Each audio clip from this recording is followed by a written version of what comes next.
আজ আমি এসেছি দীঘার নতুন জগন্নাথ মন্দিরে। পিছনে দেখতে পাচ্ছেন বিশাল বড় এই মন্দিরটা তৈরি করা হয়েছে। অসাধারণ সুন্দর লাগছে এবং বিশাল বড় এলাকা জুড়ে করা হয়েছে, খুব সুন্দর লাগছে। এবার কিছু কথা রয়েছে।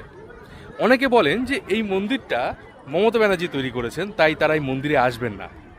আবার অনেকে বলেন যে রাম মন্দিরে তারা যাবেন না, কারণ সেটা মোদি তৈরি করেছে। এই ধরনের ভেদাভেদ আমাদের হিন্দু ধর্মকে ধীরে ধীরে ধ্বংস করে দিচ্ছে।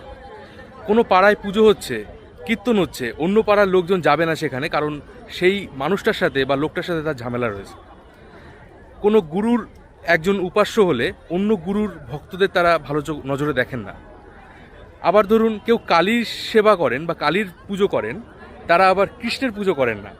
তো এই ধরনের ভেদাভেদ কিন্তু আমাদের হিন্দু ধর্মকে বছরের পর বছর ধরে ভীষণ পরিমাণে ক্ষতি করেছে। আমাদের এই ধরনের ভেদাভেদ ভুলে এটার দিকে ধ্যান দেওয়া উচিত, যেখানে একটা মন্দির রয়েছে, কে তৈরি করেছে সেটা ম্যাটার করে না, কি রয়েছে এখানে সেটা ম্যাটার করে। এখানে জগন্নাথ দেবের মন্দির রয়েছে, আপনারা আসুন, সবাই ঘুরতে আসুন। আর একটা কথা, সেটা হচ্ছে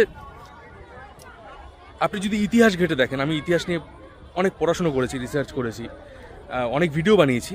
একটা জিনিস দেখতে পেয়েছি, ইতিহাসে যত বড় বড় মন্দির রয়েছে, মসজিদ রয়েছে, গির্জা রয়েছে, চার্চ রয়েছে, ধর্মীয় স্থান রয়েছে, সবগুলোই কোনো না কোনো রাজা বা কোনো না কোনো মন্ত্রীর পৃষ্ঠপোষকতায় তৈরি হয়েছে। সো এটা প্রাচীনকাল থেকেই হয়ে আসছে।